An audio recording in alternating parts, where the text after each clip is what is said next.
जय श्री कृष्णा दोस्तों, आपका हमारे चैनल हिंदी व्रत कथा में स्वागत है। जीतिया व्रत का सनातन परंपरा में बहुत महत्व है। इस व्रत को जीवित पुत्रिका के नाम से भी जाना जाता है।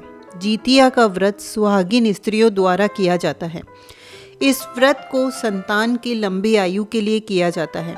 ये व्रत पूरी तरह से निर्जल रहकर किया जाता है। तो आइए जानते हैं जीतिया व्रत कैसे करें। हर साल जीतिया का व्रत अश्विन महीने की कृष्ण पक्ष की अष्टमी तिथि को रखा जाता है। इस व्रत को करने से संतान को दीर्घायु का वरदान प्राप्त होता है। इस व्रत को पूरे विधि विधान से किया जाता है। ऐसा कहा जाता है कि जो भी माताएं इस व्रत को पूरे विधि विधान के साथ करती हैं, उनकी संतान पर कभी कोई संकट नहीं आता है। इस व्रत को करने से संतान की बुद्धि का भी विकास होता है। इस दिन माताएं पूरे दिन निर्जला व्रत रखती है और शाम के समय जिमुत वाहन भगवान की पूजा करती है। इस व्रत की शुरुआत सप्तमी तिथि से ही हो जाती है और इसका समापन नवमी तिथि पर होता है। तो आइए जानते हैं जीतिया व्रत की विधि के बारे में। मान्यताओं के अनुसार जीतिया व्रत के दिन भगवान जिमुती वाहन की पूजा की जाती है।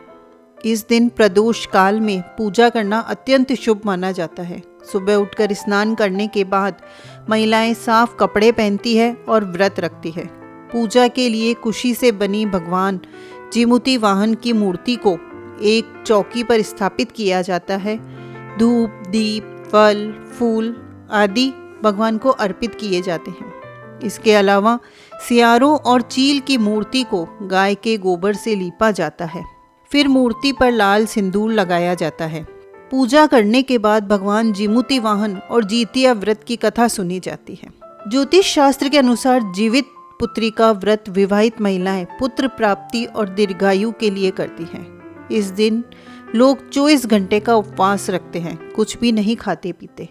ऐसा माना जाता है कि जो महिलाएं इस व्रत को रखती है, उनके बच्चे जीवन में बहुत तरक्की करते हैं। इसके अलावा वे लंबे समय तक जीवित भी रहते हैं। आइए सुनते हैं जीवित पुत्री का व्रत कथा। धार्मिक कथाओं के मुताबिक बताया जाता है कि एक विशाल पाकड़ के पेड़ पर एक चील रहती थी। उसी पेड़ के नीचे एक सियारिन भी रहती थी। दोनों पक्की सहेलियां थीं।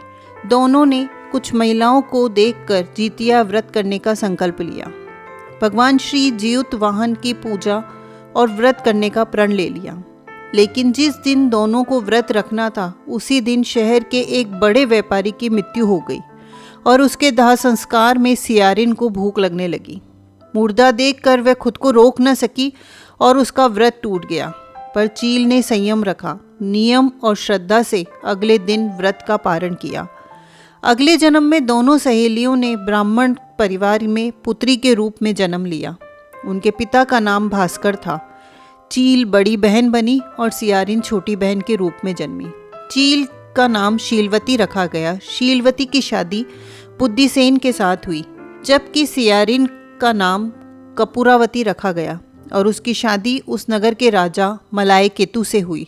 भगवान जियुत वाहन के आशीर्वाद से शीलवती के 7 बेटे हुए, पर कपूरावती के सभी बच्चे जन्म लेते ही मर जाते थे।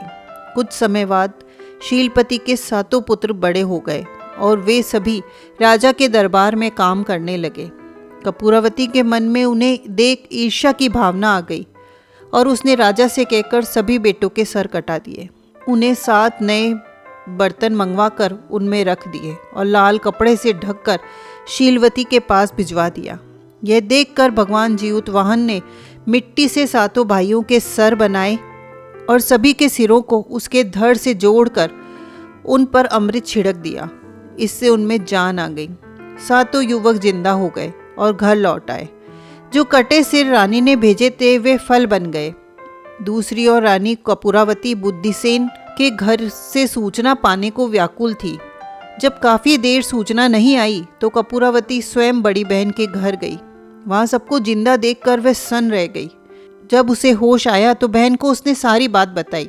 अब उसे अपनी गलती का पछतावा हो रहा था। भगवान जियुत वाहन की कृपा से शीलवती के पूर्व जन्म की बातें याद आ गई। वह कपूरावती को लेकर उसी पाकड़ के पेड़ के पास गई और उसे सारी बातें बताई। कपूरावती बेहोश हो गई और मर गई।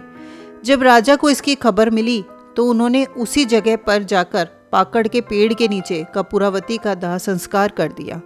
तो दोस्तों, आपको ये कहानी, ये जानकारी अच्छी लगी हो तो प्लीज़ लाइक करें, कमेंट करके हमें प्रोत्साहित करें और हमारे चैनल को सब्सक्राइब करें। धन्यवाद।